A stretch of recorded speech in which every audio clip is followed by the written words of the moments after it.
Muito bem, você está no Wikitrix.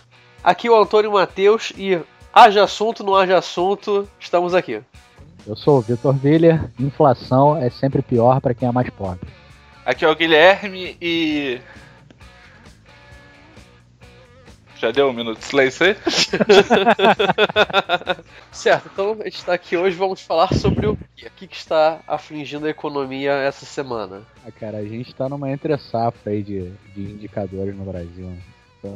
Agora traduz pro leigo. Foi uma semana meio morna de indicadores, não saiu muita coisa interessante. O que a gente teve é a continuação desse quadro aí, né, de estagnação que a gente vem vivendo já tem uns 10 ou 12 meses. Estagnação em que sentido? O PIB não cresce, a confiança dos consumidores e dos empresários tá baixa, a inflação tá alta. Esse quadro mais ou menos aí. Isso é seguro dizer que não vai mudar até terminar essa época de eleição, certo? Assim, com segurança, pode dizer isso. Então, o que a gente tem visto é que o segundo trimestre vai ser muito ruim, né? Os indicadores que saíram já até agora, eles mostram que a gente teve um segundo trimestre pior do que o primeiro trimestre. Mas que a economia deve crescer ao longo do terceiro e quarto trimestre do ano. Deve ter uma melhora na margem nos próximos trimestres.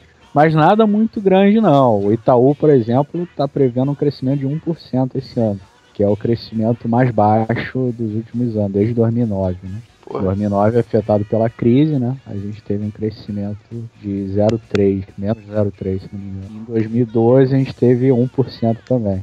Então, quer dizer, é um crescimento medíocre, né? Tudo caía. Não sei se você que está aí há mais tempo já viu a coisa subir.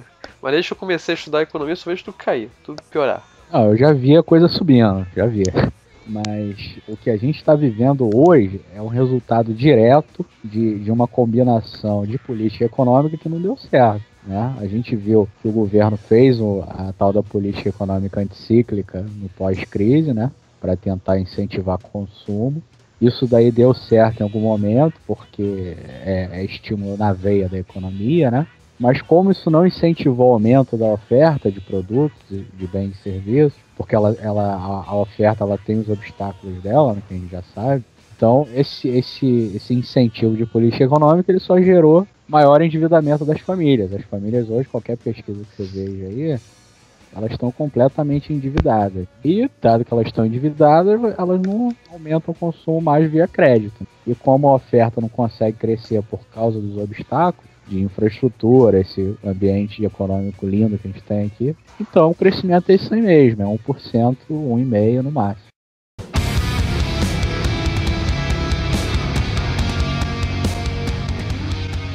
Um negócio interessante, cara, que saiu foi a pesquisa do Ibope, né?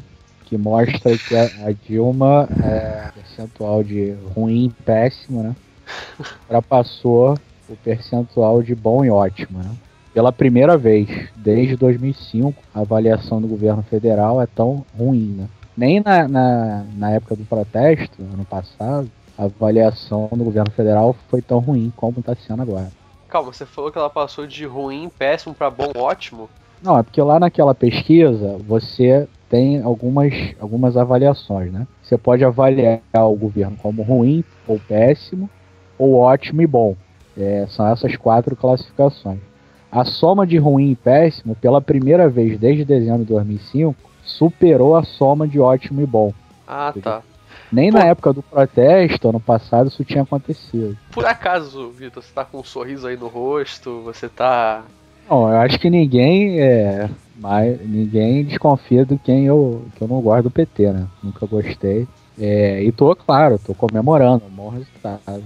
Porque assim, para dar um tom econômico, né, não sei se vocês estão acompanhando, mas está tendo uma correlação positiva entre queda da Dilma nessas pesquisas e aumento da Bolsa, né, do Ibovespa. Sempre que ela cai em alguma pesquisa, o Ibovespa sobe, né? Porque o mercado financeiro quer que ela saia mesmo, né? A ideia é essa. Bom, tirando isso, teve o negócio lá do Fed, né, do Federal Reserve, que continuou com a redução, né, dos estímulos de política monetária, né, o quantitative easing, e sinalizou que não deve aumentar mesmo a taxa de juros tão cedo. Então isso daí deu um respingo nos mercados, deu uma aliviada, né? O pessoal estava meio receoso, né?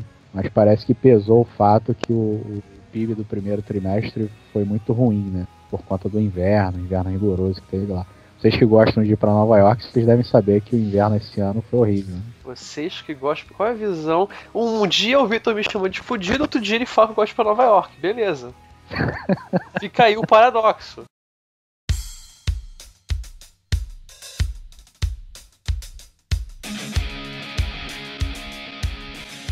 Bem, vamos falar agora de inflação, vendo como a inflação esses dias. Assim, primeiro, eu tenho perguntado aos meus amigos, né, não economistas, sobre o que eles entendem por inflação, né? Eu não sei se vocês fazem essa experiência antropológica. E geralmente as pessoas me respondem que inflação é aumento de preço. Vocês já passaram por isso ou não? Então, eu não sou um chato do grupo. Exatamente. Geralmente as pessoas perguntam, né? Geralmente acontece comigo, mas enfim, as pessoas perguntam. E aí, como a gente está vivendo? Por exemplo, eu vejo muita coisa errada sendo divulgada por pessoas que não são economistas. Por exemplo, o pessoal compara muito a inflação que a gente está vivendo hoje com aquela inflação que a gente tinha na década de 80, que era de 2.000% ao ano. Tá? É como se fizesse sentido essa comparação. Quem tá comparando? Tem muita crítica falando que, essa inflação tá alta hoje, mas ela nem se compara à inflação que a gente tinha na década de 80.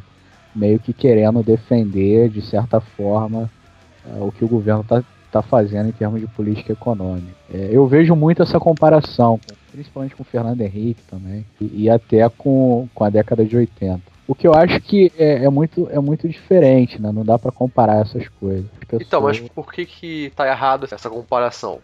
Porque nos anos 80 era uma hiperinflação, porra. A única diferença é essa, é o grau da inflação? Você não consegue... Porra, não é o grau, né, cara? Hiperinflação, uma inflação de 2.000%, ela foge completamente de qualquer racionalidade. O mecanismo de preço ele já está completamente destruído, né? Ele não sinaliza mais nada, né? Então era fogo nas ruas. O Brasil era um país muito pobre na década de 80. Muito em função da concentração de renda que a gente causou com a industrialização.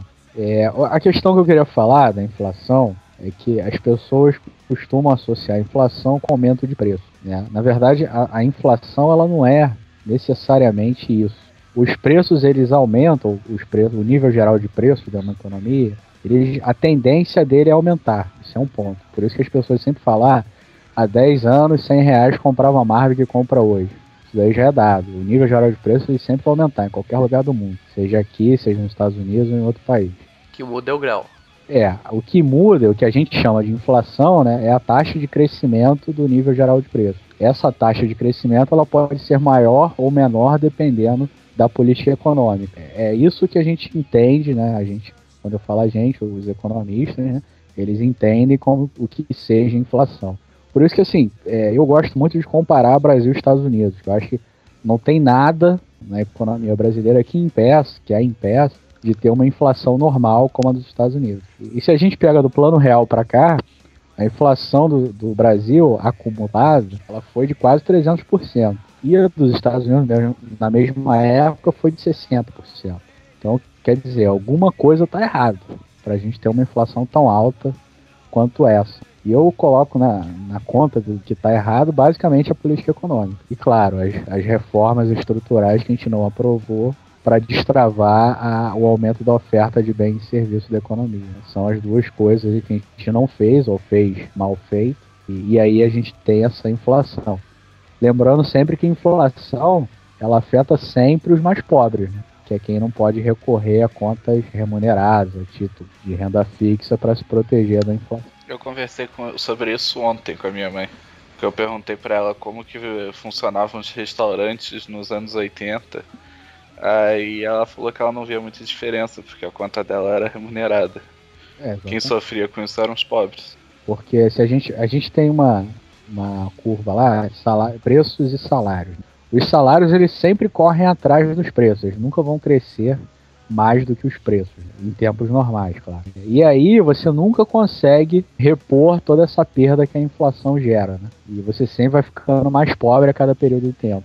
E como as pessoas mais pobres, elas geralmente não conseguem se defender dessa violência que é a inflação, eles sempre se tornam cada vez mais pobres aumentando a concentração de renda. É justamente por isso que eu virei economista ortodoxo. É por causa da inflação, porque até hoje eu não vi nenhuma teoria heterodoxa sobre a inflação que faça algum sentido.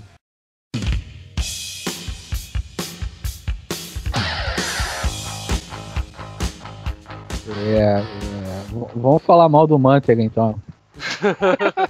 Qual foi a merda da semana? O Manteiga é sempre um bom assunto, né? Ele anunciou o pacote fiscal lá, com mais proteção para a indústria, mais remendo, né? O telhado tá quebrado, cheio de goteira, ele vai lá e bota remendo.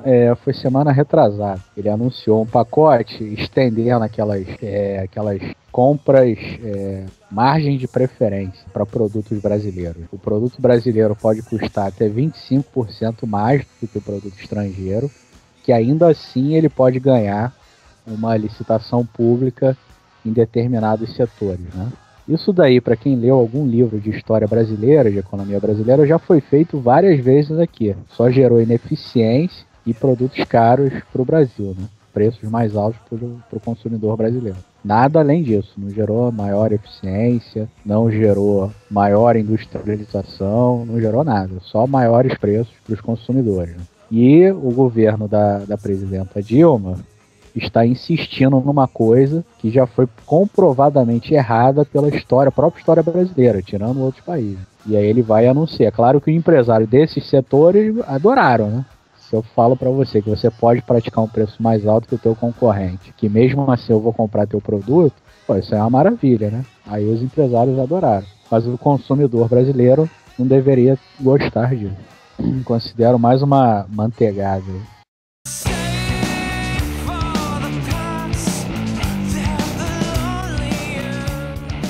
Segundo o valor sobre a inflação, no início do próximo ano, grande parte dos servidores federais receberão a última parcela de reajuste acordado em 2012, quando a presidente Dilma autorizou o aumento de 15,8%, dividido em 3 anos.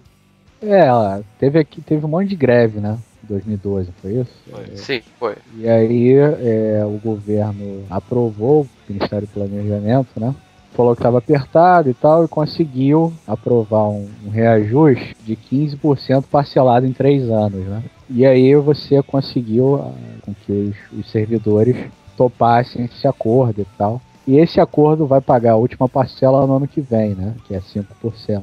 Só que a inflação acumulada em 3 anos ela já está quase na casa de 20%. Ou seja, você perdeu para a inflação. E é provável que a gente tenha uma onda de novas greves dos servidores no próximo ano, né?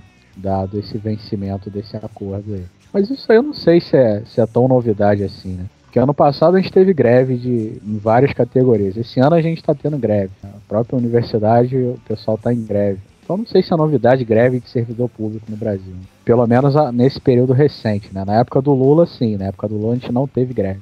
Mas agora, nesse período Dilma, né? Essa pesquisa mostra claramente que o pessoal está insatisfeito. E o servidor público não é diferente. Ele também está insatisfeito com esse governo. Eu queria achar alguém que esteja satisfeito com esse governo, né? Então não consegui achar. Sobre esse assunto das greves que aumentaram bastante nos últimos anos, eu ouvi em algum lugar, foi alguém da faculdade, não lembro se foi Renato que comentou isso lá no GS, que aqui no Brasil os sindicatos parecem se importar muito mais com a inflação, com o valor real que eles têm de salário, do que com o desemprego. Que em nem todos os países é assim. Muitos países se preocupam mais com estar todo mundo empregado, mas aqui existe muito mais preocupação em estar recebendo um salário com valor real bom. Isso daí é um sintoma claro da memória inflacionária, né? Quando você tem uma memória inflacionária, né, você sempre está atrás de corrigir essa inflação que ocorre. Então você sempre está preocupado com o teu salário real, né, ao longo do tempo. Isso aí é fruto de memória inflacionária. Você vai num país sério, que é a Alemanha, como lá não tem memória inflacionária, né, inflação é de 1% há 50 anos, né, as pessoas não estão mais preocupadas com coisas reais, né, com o desemprego, crescimento da economia, e não com a inflação. Né? A inflação deixa de ser um problema. É coisa de país atrasado, subdesenvolvido. Memória inflacionária é você lembrar que a inflação existe. É basicamente o povo tá traumatizado. É bem traumatizado. Por exemplo, numa hiperinflação que o preço sobe todo dia, a memória inflacionária acaba servindo para o cara aumentar o preço antes da inflação acontecer. Isso acelera a inflação, no caso. Eu sei que todo dia o preço está subindo, sei lá, 10 centavos. Então eu já subo 20 hoje para cobrir os custos de amanhã. Se a sociedade ela já passou por hiperinflações, ela costuma, a qualquer movimento de aumento de taxa de crescimento, né, do nível geral de preço, ela simplesmente espera que nos próximos meses e anos a inflação vai se manter alta. Isso retroalimenta o processo inflacionário, né? O grande desafio para você acabar com uma hiperinflação é justamente isso, é você zerar a memória inflacionária da população, né? Esse que era o grande dilema. Os pacotes heterodoxos da década de 80, eles faziam isso como?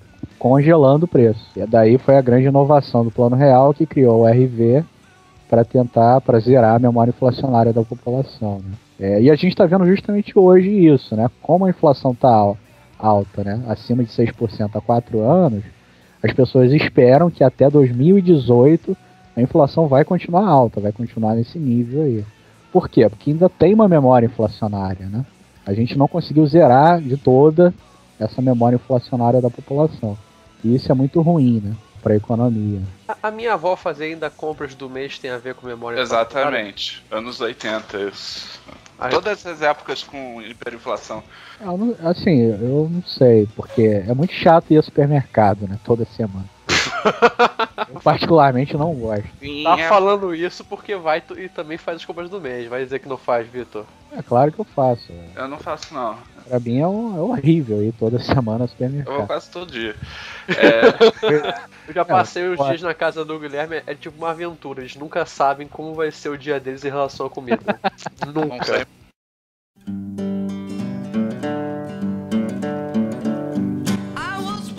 Certo, e eu acho que o último assunto relevante que a gente cogitou falar hoje, que aconteceu na semana, foi os Estados Unidos, que saiu de taxas de nível de atividade negativos para positivos, né?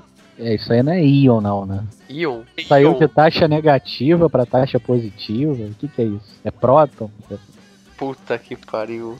Tá errada a porra da frase? A taxa não tá negativa? Com menos na taxa frente. De quê, cara? Taxa de quê? De nível de atividade. O índice de atividade nacional, CFNAI, passou de menos 0,15 em abril para mais 0,21 um mês depois. Atividade econômica dos Estados Unidos. Mas isso aí é o reflexo lá do inverno, né? Porque no primeiro trimestre, o PIB americano foi muito ruim, né? Você teve um inverno muito rigoroso. E agora, no segundo trimestre, as coisas estão melhorando, mas estão melhorando muito, muito lentamente. No quadro geral, se a gente pegar o quadro geral, não ficar nessa análise elevador, subiu ou desceu, de um trimestre para outro, no quadro geral, a gente está vendo o seguinte, tanto os Estados Unidos quanto a Europa estão tendo uma dificuldade imensa de gerar crescimento, mesmo com todos os estímulos de política monetária, de política fiscal, que foram feitos, inclusive medidas não convencionais. Você pega o balanço do Federal Reserve lá, ele já injetou não sei quantos trilhões na economia americana.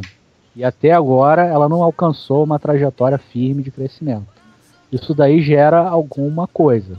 Está dizendo alguma coisa pro economista que assim, atenta aos fatos. Será que a economia americana ela vai conseguir crescer como ela crescia antes da crise? Acho que essa que é a pergunta. Todos os estímulos que foram feitos até agora não surtiram os efeitos que esperavam deles, né? Pelo menos os economistas keynesianos esperavam. Esse que eu acho que é o quadro geral. Suposições. Na questão de indicador, assim, a inflação de maio, por exemplo, ela aumentou, foi de 0,4. A inflação mensal, né? É uma inflação tipicamente brasileira. A inflação média no Brasil é 0,4, 0,45, por aí.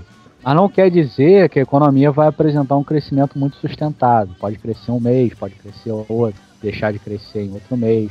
Estou falando aqui a trajetória de crescimento sustentável. Isso que a gente não está vendo tanto nos Estados Unidos quanto na Europa. Isso daí que a gente não consegue ver no horizonte relevante. E isso, por incrível que pareça, é bom para o Brasil, né? Por que é bom para o Brasil? Exatamente, por quê? Aumenta os investimentos? Não, porque assim, se os Estados Unidos vão bem, a economia americana começa a crescer, os Estados Unidos vão ter que aumentar juros. Se eles aumentam juros de curto prazo, juros de longo prazo aumentam. Isso atrai investimento externo para eles. Se atrai investimento externo para eles, sai investimento externo do Brasil. Então, eu falo uma coisa simples, ele vai lá e complica, tá vendo? Ele tá detalhando. Eu acho que é isso. Não espero muito crescimento dos Estados Unidos nos próximos anos. Se eles voltarem a crescer a 2%, já tem que comemorar muito.